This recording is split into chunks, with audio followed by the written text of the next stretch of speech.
Darkcast Network. Out of the shadows comes the best of indie podcasts. It was early February 1959, high up in the northern Ural Mountains, where 9 hikers were found killed due to uncertain circumstances. After the group's bodies were discovered, an investigation by the Soviet authorities quickly determined that they have died of hypothermia. However, several of the victims suffered massive body trauma, including cracks in their skull, missing appendages, and even missing organs. Numerous theories have been put forward to account for the unexpected deaths, which now has become known as the Dyatlov Pass Incident. My name is DJ, and this is the Mythical True Crime Podcast.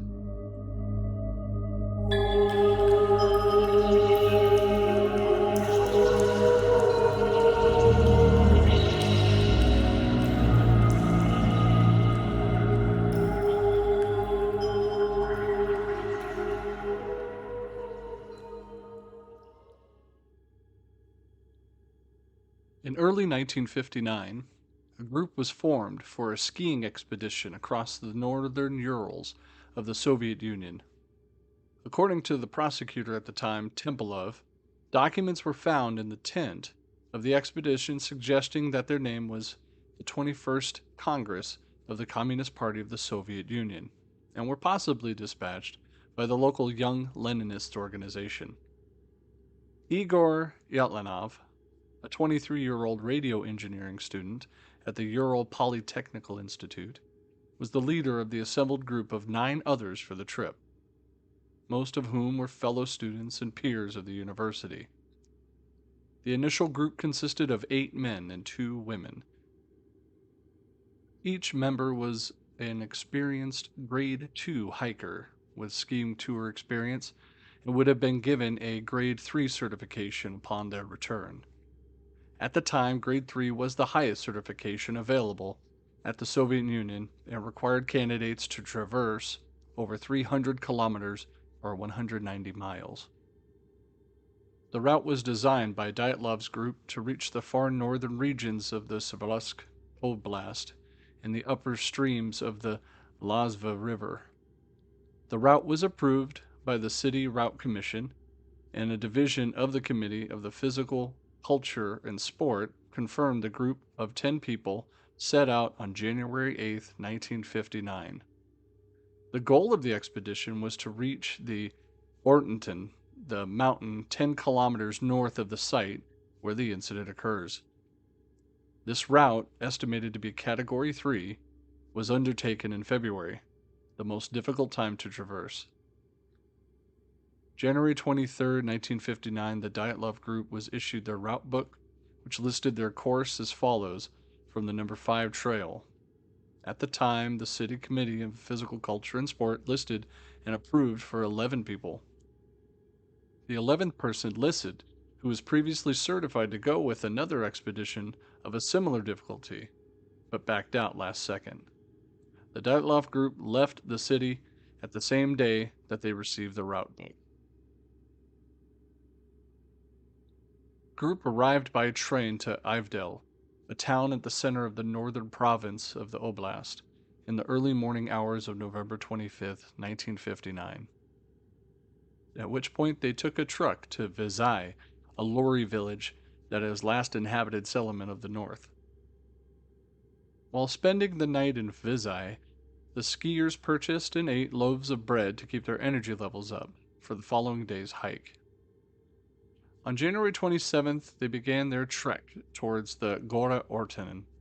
On January 28th, one member, Yuri Yudin, who had several health ailments, including rheumatism and congenital heart defects, turned back due to a knee and joint pain that made him unable to continue the hike. The remaining 9 hikers continued.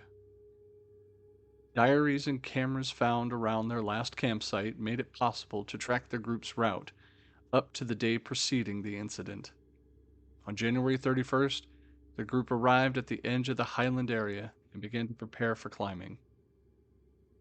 In a wooded valley, They cached surplus food and equipment that would be used for the trip back. The next day, the hikers started to move through the pass. It seems they had planned to get over the pass and make camp for the next night on the opposite side. But because of worsening weather conditions, snowstorms, and decreasing visibility, they lost their direction and deviated west. When they realized their mistake, the group decided to set camp near the slope of the mountain rather than move 1.5 kilometers downhill to the forested area, which would have offered some more shelter from the weather. Yudin speculated his quote, Dyatlov probably did not want to lose the altitude that he had gained, or he decided that practicing camping in the mountain slope.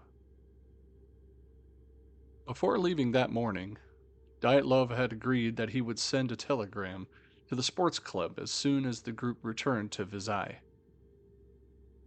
It was expected that they would return no later than the 12th of February, but Dyatlov had told Yudin before he left that he expected it maybe to be longer due to weather. When the 12th passed and no messages were received, there was no immediate reaction as delays for a few days were common with such expeditions. On the 20th of February, travelers' relatives demanded that a rescue operation be made, and the head of the institute sent the first rescue groups, consisting of volunteers and students. Later, teachers in the army and police forces were involved, with planes and helicopters ordered to join the operation. On the 26th of February, the searchers found the group's abandoned and badly damaged tent on the Colette Sakhail. The campsite baffled the search party.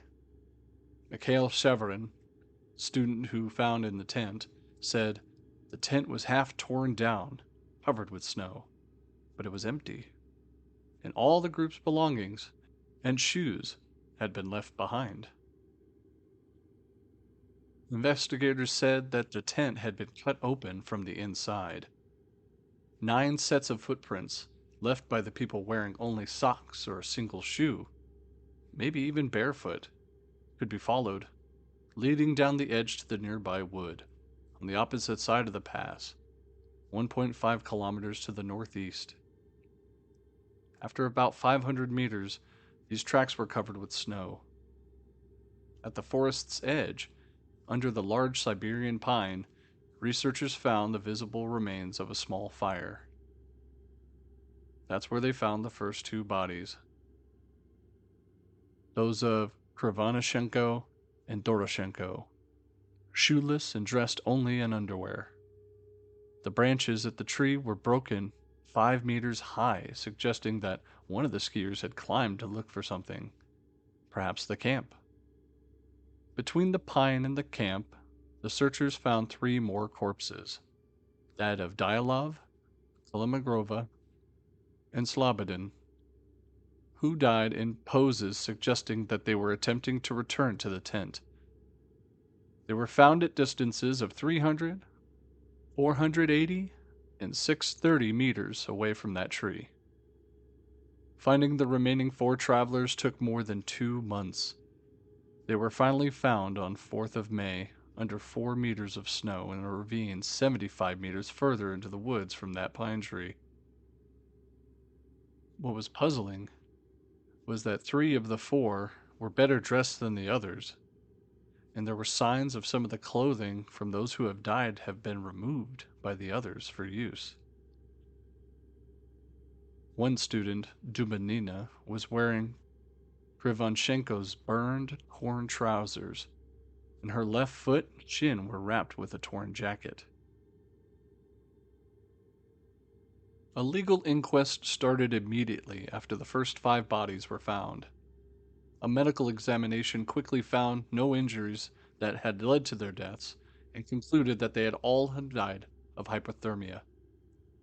Slobodin had a small crack in his skull, but that was not thought to be a fatal wound.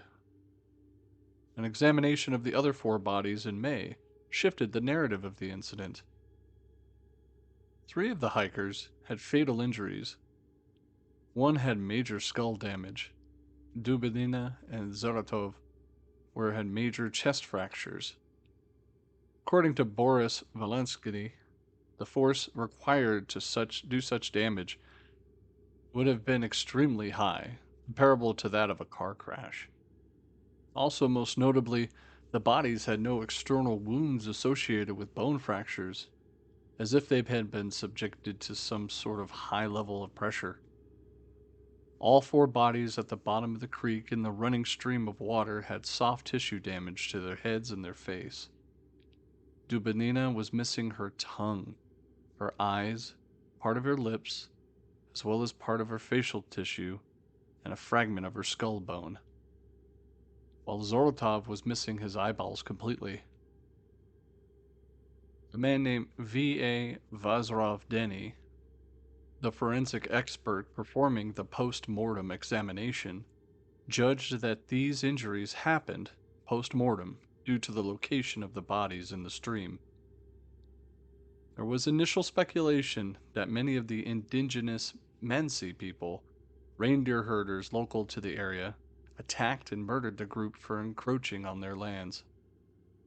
Several Mensi were interrogated, but the investigation indicated that the nature of the deaths did not support this hypothesis. Only the hikers' footprints were visible, and they showed no signs of hand-to-hand struggles. Although the temperature was very low, around -25 to 30 degrees Celsius, with the storm blowing in and the dead were only partially dressed. Some had only one shoe, while others only wore socks. Some were found wrapped with snips of ripped clothing that seemed to have been cut off by those that were already dead. Journalists reporting the available parts of the inquest files claimed that it states the following: 6 of the group members died from hypothermia and 3 to fatal injuries. There were no indications of other people nearby apart from the 9 travelers. The tent had been ripped open from within. The victims had died 6 to 8 hours after their last meal. Traces from the camp showed that all group members left the campsite on their own accord, on foot. Some levels of radiation were found in one victim's clothing. To dispel the theory of the attack of the indigenous people, Vazrov-Denny stated that the fatal injuries of the 3 bodies could have only been done and caused by human beings, because, quote, the force of the blows had been too strong and no soft tissue had been damaged.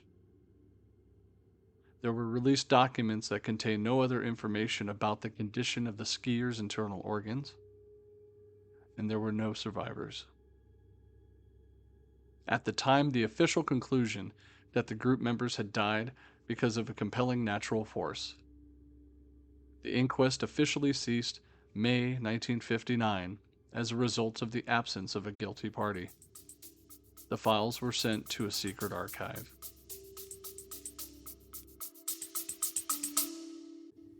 After this quick message, we'll be right back. Hello there, listeners. Whether you're new or you've been with me from the start, a great way to catch up and dive deeper into the world of mythical true crime is to check out my earlier shows. I've covered everything from Bigfoot to aliens and ghosts. Take a moment and browse through the past episodes, and don't forget to subscribe if you haven't already. Your support means everything to me.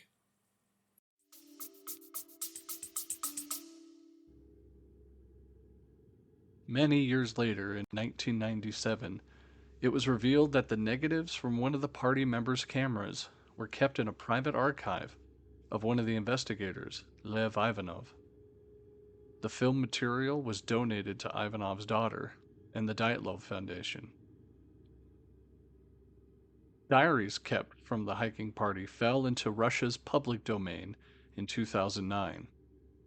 Then, on April 12, 2018, Zolotarev's remains were exhumed on the initiative of journalists in the Russian tabloid newspaper, Pravda. Contradictory results were obtained. One of the experts said that the character of the injuries resembled that of a person knocked down by a car. and the DNA analysis didn't reveal any similarity to the DNA of living relatives. In addition, it turned out that Zolotarev's name was not on the list of those buried at the Ivanovsky Cemetery.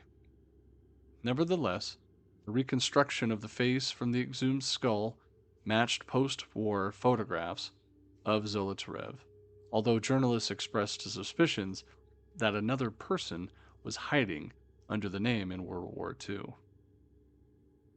In February 2019, Russian authorities reopened the investigation to the incident, although only three possible explanations were to be considered: an avalanche, a slab avalanche, or a hurricane.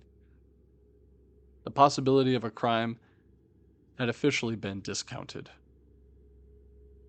Anatoly Gushchin summarized in his research book, The Prize of State Secrets is 9 Lives, said that some researchers criticized the work for its concentration on the speculative theory of Soviet secret war experiments, but its publication led to the public discussion stimulated by the interest of paranormal. Indeed, many of those who remained silent for 30 years reported new facts about the accident. One of them was the former police officer Lev Ivanov, who led the official inquest in 1959. In 1990, he published an article that included his admission that the investigation team had no rational explanation for the incident. He also stated that after his team reported that they had seen flying spheres, he then received direct orders from high-ranking regional officials to dismiss that claim entirely. In 2000, a regional television company produced the documentary The Mystery of Dyatlov Pass. With the help of the film crew, the writer, Anna Matveyevna, published a docudrama novella of the same name. A large part of the book includes broad quotations from the official case, diaries of the victims, interviews with the searchers, and other documentaries collected from filmmakers. The narrative line of the book details the everyday life and thoughts of a modern woman, an alter ego of the author herself, who attempts to resolve the case. Despite its fictional narrative, her book remains the largest source of documentary materials ever made available to the public regarding this incident. Also, the pages of the case files and other documentaries, such as photocopies and transcripts, were gradually being published on a web forum for enthusiastic researchers. The Dyatlov Foundation, founded in 1999 with the help of the Ural State Technical University, led by Yuri Kuntsevich, the foundation's stated aim was to continue the investigation of the case and to maintain the Dyatlov Museum to preserve the memory of the dead hikers. On July 1, 2016, a memorial plaque was inaugurated at the Urals Perm region dedicated to Yuri Yudin, the sole survivor of the expedition group, who had died in 2013. As I said before, a few explanations were given by the Russian government into possibly what happened. First one was an avalanche. On July 11, 2020, a deputy head of the Urals Federal District announced that an avalanche was to be the official cause of death for the Dyatlov group in 1959. Later, an independent computer simulation and analysis by the Swiss researchers also suggested that an avalanche was the cause. An excerpt from Douglas Preston in The New Yorker reads, "The most appealing aspect of this scenario is that the Dyatlov party's actions no longer seem irrational. The snow slab, according to Green, would probably have made loud cracks and rumbles as it fell across to the camp, destroying the tent, making an avalanche seem imminent. Researchers also noted that the skiers made an error in the placement of their tent.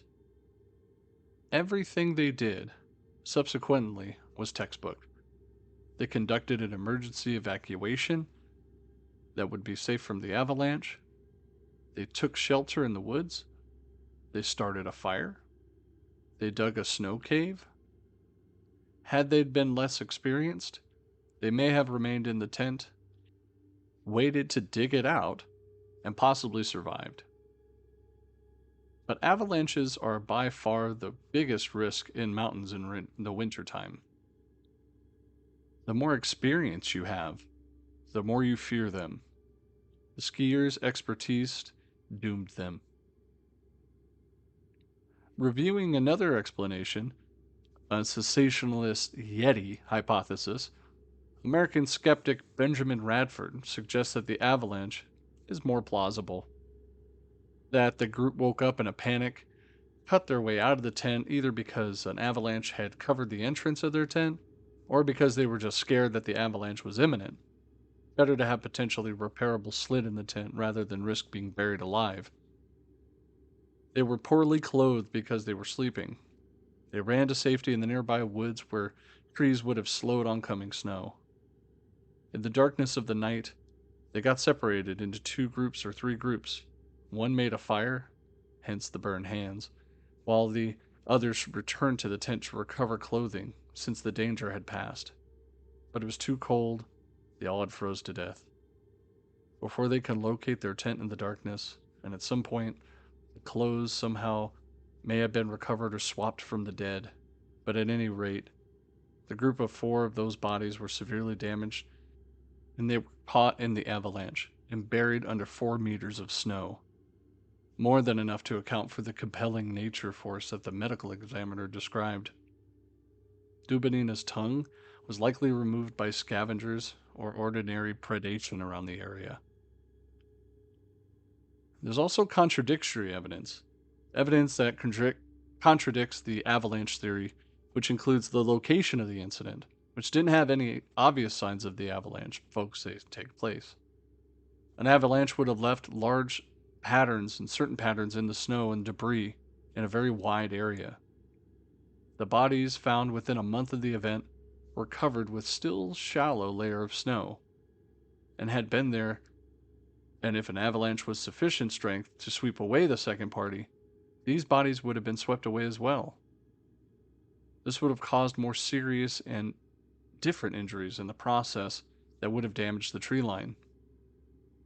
Also, over 100 expeditions to that same region had been held since that incident, and no one else has reported conditions that might have created an avalanche. A study of the area using up-to-date terrain-related physics revealed that the location was entirely unlikely to have such an avalanche to have occurred. The dangerous conditions found in a nearby area were observed in April and May when the snowfalls of the winter were melting. During February, when the incident occurred, there were no such conditions. Also, another analysis of the terrain and the slope showed that even if there could have been a specific avalanche to that area and found its way there, its path would have gone past the tent. The tent had collapsed from the side and not in a horizontal direction. Dyatlov was an experienced skier and much older than the rest of his group and even the people studying for their master's certification in ski instruction. Neither of these 2 men would have been likely to camp anywhere in the path of a potential avalanche. And finally, footprint patterns leading away from the tent are inconsistent with someone, let alone a group of 9, running in panic from either real or imagined danger. All the footprints leading away from the tent area and towards the woods were consistent with individuals who were walking at normal pace. And the latest information we have is from 2021, when a team of physicists and engineers led by Alexander Puzrin published in the Communications, Earth and Environment a new model that demonstrated how even relatively small slide of a snow slab on that particular slope would have caused tent damage and injuries consistent with those suffered by the Dyatlov team. What are your thoughts? After Russia opened the new investigation into the incident, both in 2019, 2020, and then again published in 2021, it all suggests that a type of avalanche could have just explained some of the trekkers' injuries. A mountain pass in that area was later named Dyatlov Pass in memory of the group. In many languages, the incident is now referred to as the Dyatlov Pass Incident. However, the incident occurred about 1,700 meters away on the eastern slope of the mountain. A prominent rock outcrop in the area now serves as a memorial to the group, which is located 500 meters to the southeast of the actual site to the final camp. I hope you enjoyed tonight's episode, and please don't forget to follow and subscribe, and consider supporting the show. I have a new subscription model which allows you to monetarily support me so I can come out more often with newer stories and better content. Again, thank you for listening. And this is DJ, and you've been listening to the Mythical True Crime Podcast.